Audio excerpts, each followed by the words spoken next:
Hello everyone, my name is Daniel. I work for Orbital Media, and on behalf of my team, Connect I3 and University of Rwanda, I'll be talking to you about our project, how to use the predictive analytics for improving efficiency and effectiveness of integrated health campaign microplanning. So our study takes place in Rwanda, and I'll be talking about preliminary results from May 2018 and October 2019 integrated health campaigns.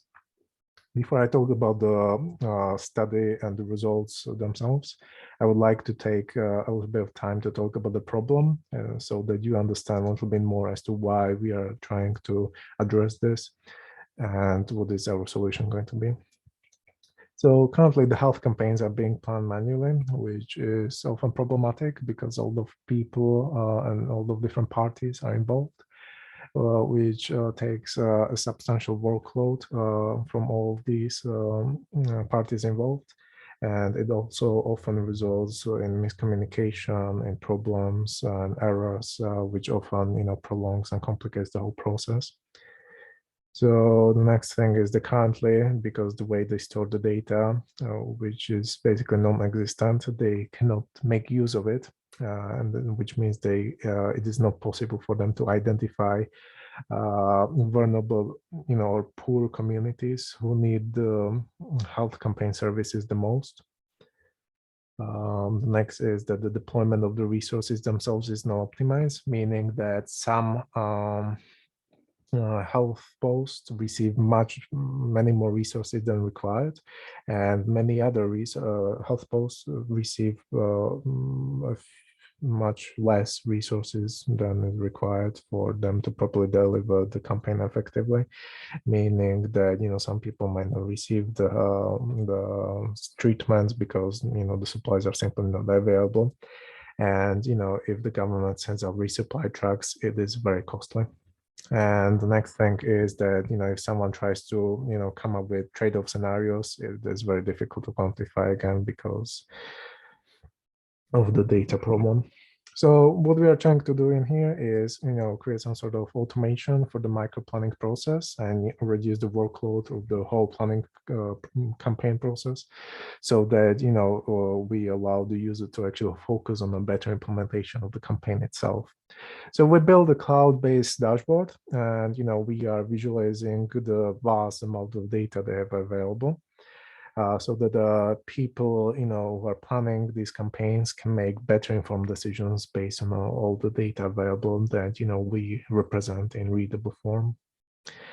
We use predictive analytics to introduce service targeting, so that we are able to identify the regions at risk, the poor communities, and we deliver the services where they are really needed.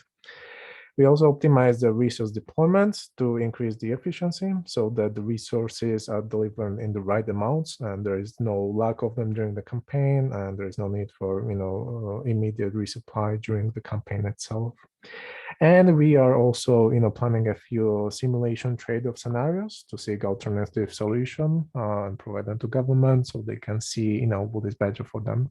So for example, for COVID in particular, we have one scenario in mind, where based on the country's infrastructure, so based on the roads, on the locations of freezers and such, we create a scenario and calculate whether it is more efficient for the government to send out and build new vaccination centers, in the outskirts of the country, or whether it is more cost efficient and better for the community itself to have them come to the already existing vaccination centers near the capital.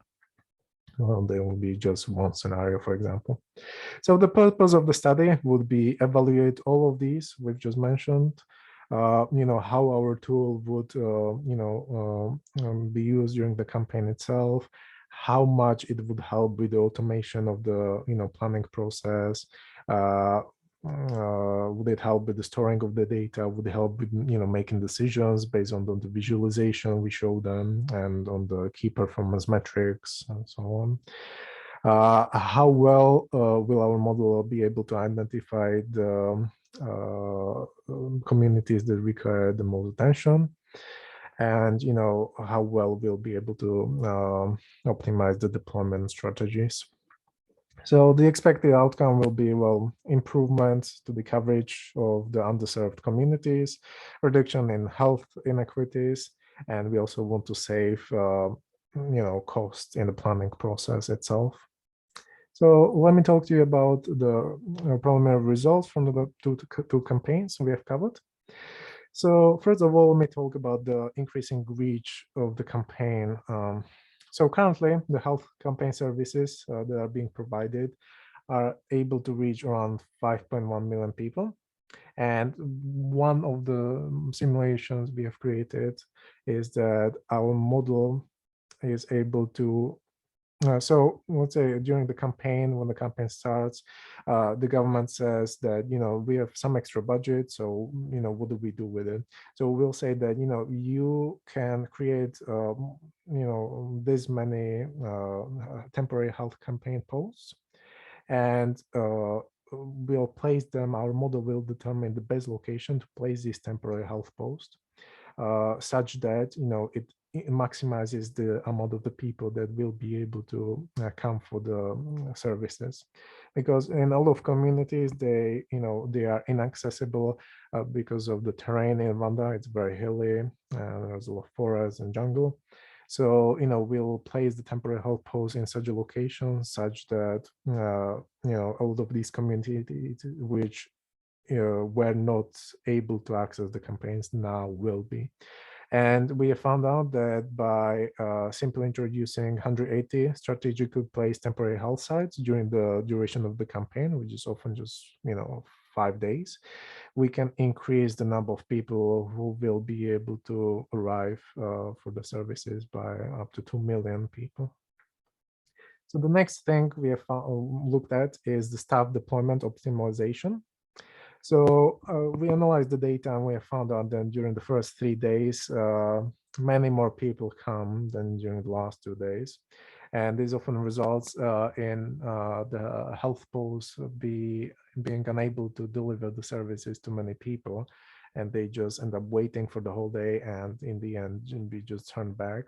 And what we've heard from people who are planning these campaigns in Rwanda is that many of these people are not able to come back for the second day because they need to work. And so they, in the end, the result of all the people not being able to receive the treatment, even though they were there.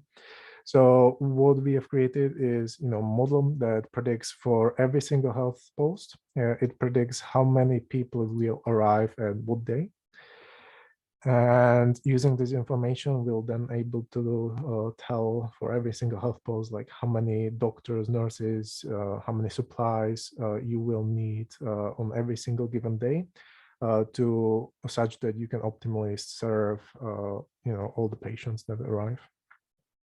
Next thing we have looked at is automatic micro campaign planning. So with the use of machine learning models that utilize the past health campaign data, alongside poverty, education, electricity and water access, and many other data sources, we can automatically identify population at risk and plan corresponding micro campaign. And adaptation of such a technique can lead in increase in efficiency in how supplies are utilized, while ensuring that the supplies are delivered where they are needed. So you can see there are some red regions over here, and so we have identified that using all the data I have mentioned, these are regions that really require the attention, and these are the communities that need to be looked at, need to be serviced, need to be given the services. Last thing is services reaching the vulnerable communities. So using the imagery, satellite imagery with highly accurate population and poverty data, we are able to infer how many vulnerable and poor communities have been reached during the campaign, and for the first time. And we have found out that in 2018, 26% of the poor people were given the service, and in 2019, only 21%. So there's a lot of improvement that we can provide with our solution. So overall, we believe that our project has a lot of place, whether it's in automation, helping with gathering data and presenting them in such a way that it can help with the planning, or simply helping the countries to optimize their planning better, so they serve people who really need these campaigns. Thank you very much for listening, and goodbye.